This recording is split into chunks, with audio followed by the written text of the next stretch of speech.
Bonjour gang, ici maintenant rendu le temps de la troisième capsule sur la contraception, une capsule qui portera uniquement sur le condom.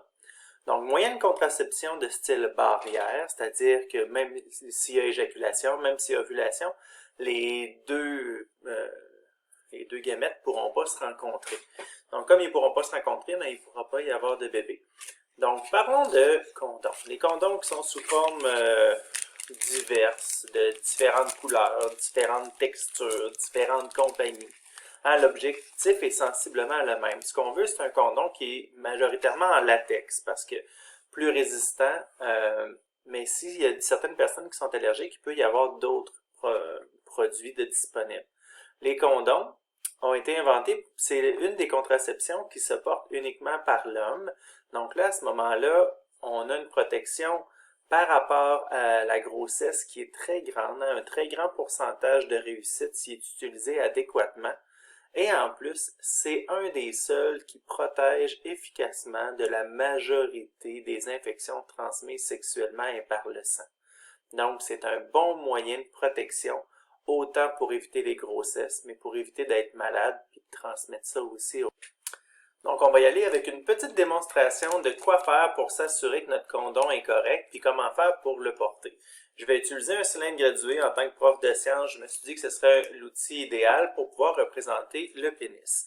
Donc, première des choses qui est souvent oubliée, regardez la date de péremption. Donc là, je me rends compte que celui-là est expiré en 2018. Ben, ça donne bien, c'est pour ça que je l'ai sous la main, c'est parce que je prends les vieux condoms pour pouvoir en faire des démonstrations en classe. Donc là, ça nous montre que lui, il ne faudrait pas que vous partiez avec pour l'utiliser. Deuxième chose qu'on doit faire avec le condom, c'est qu'on doit le taponner un petit peu au centre. Normalement, il devrait y avoir de l'air dans le condom. S'il n'y en a pas, il y a de bonnes chances qu'il y ait eu un trou, une fissure, quelque chose qui fait en sorte que sûrement que le condom à l'intérieur n'est plus aussi efficace qu'il devrait. Maintenant, par la suite, pour l'ouvrir, petit conseil, comme le condom est rond, hein, avec une espèce d'anneau, on peut le pousser dans un côté, donc là, il se retrouve directement sous mes doigts, et à ce moment-là, avec l'autre main, ouvrir le haut. Hein, comme il y a des petites dentelures ici, là, c'est assez simple. Donc, on retire ça, et on peut retirer le condom.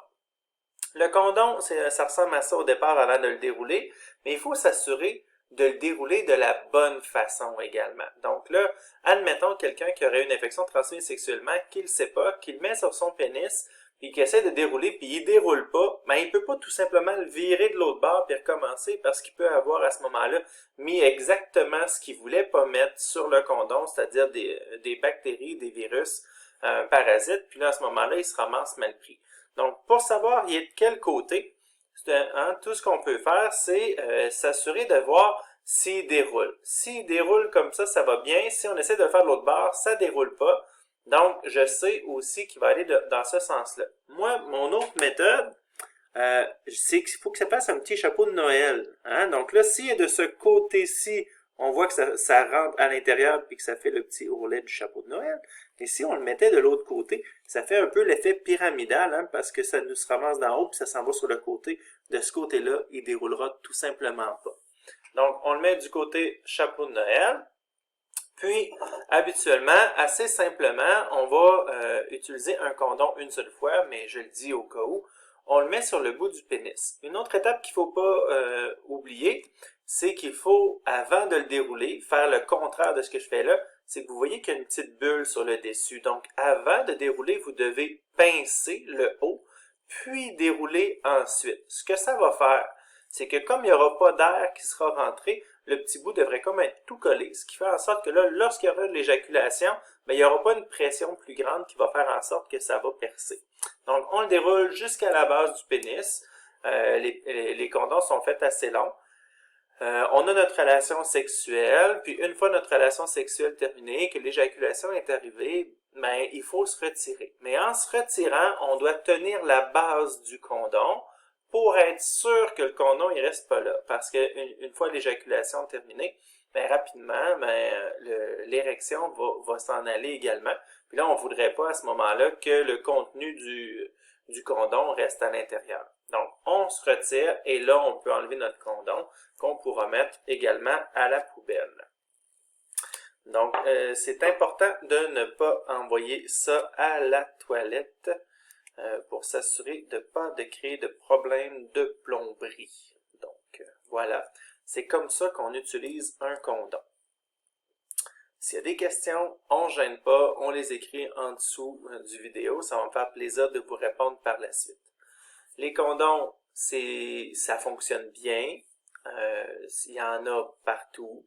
Il en donne autant au CLSC, il en donne à la Maison des Jeunes, il en donne aussi normalement dans les bureaux de certaines personnes de l'école, soit des TAS, soit des psychologues, soit une infirmière.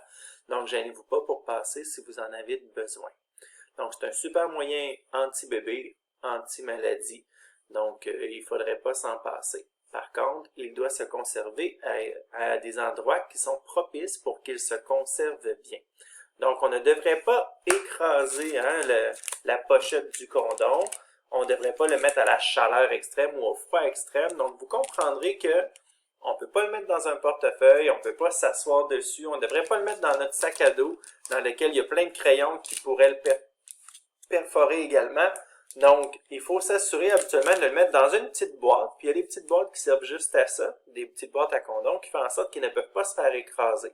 On ne le laisse pas dans le coffre à gants de la voiture non plus parce qu'il fait beaucoup trop chaud, beaucoup trop froid et ça abîme le latex très facilement. En fait, la réalité, c'est que les condoms qu'on a en latex sont très résistants à la pression. Par contre, ils sont très mauvais dans le cas des déchirures. Donc, on doit essayer d'éviter les dents, les bagues. On doit s'assurer aussi que s'il y a eu un problème, un doute, ben à ce moment-là, on le retire et on en met un nouveau. C'est à usage unique. Et si vous dites, oh, moi je veux vraiment me rassurer, je vais en mettre 2 d'épais, ben c'est une mauvaise idée parce qu'en réalité, les 2 condoms vont avoir une grande friction entre les deux et ce que ça va faire, c'est qu'au contraire, il va se désagréger beaucoup plus rapidement et donc moins vous protéger. Sur ce, bonne protection. On a terminé avec la contraception. J'espère que vous avez appris et que ça va vous être utile dans un futur. Bonne fin de journée. Au revoir.